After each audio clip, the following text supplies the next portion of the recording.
Dobar dan, ja sam Branka Gavrilović, dobrodošli na moj kanal. Danas ćemo spremati kolač koji se zove dan i noć sa višnjama. Za ovaj kolač bit će nam potrebno 4 jaja, 150 g šećera, 1 prašak za pecivo, 1 deci ulja, 1 kašika kakao, 300 g višanja, 300 g brašna i 2 deci kisele pavlake. Kada kolač bude gotov, treba će nam malo šećera u prahu da ga pospe. Prvo ću umutiti jaja.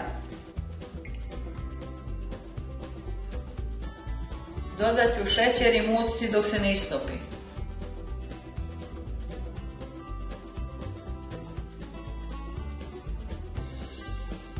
Dodajem ulje.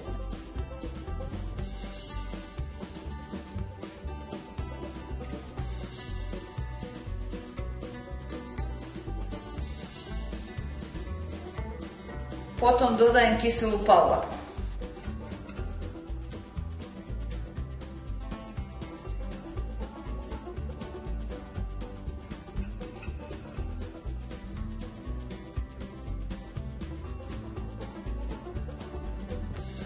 Prašak za pecivo sam sjedinila sa brašnom i postepeno dodajem u smesu.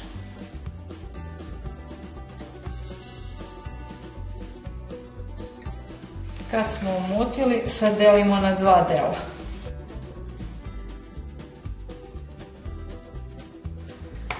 U jedan ćemo dodati kakao.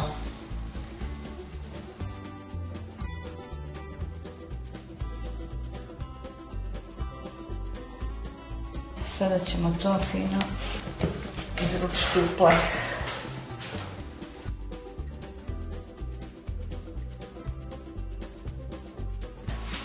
Ja sam pripremila ovaj duguljasti pleh.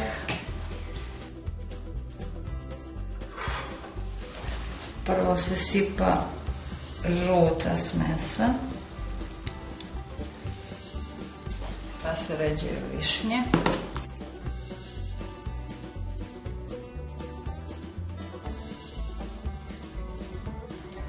Sada ćemo sipati ovu brown sa kakaom.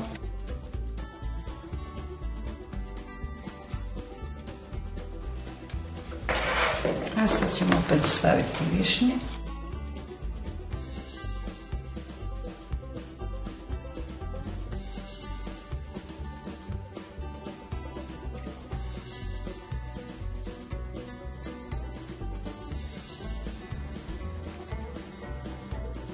Peći ćemo pola sata na 180 stepeni, ali opet zavisi od rerne.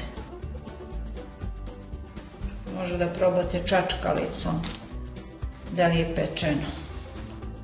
Evo našeg kolača, dan i noć, pečen, gotov. Posula sam malo prah šećerom, veoma je lep i sočan.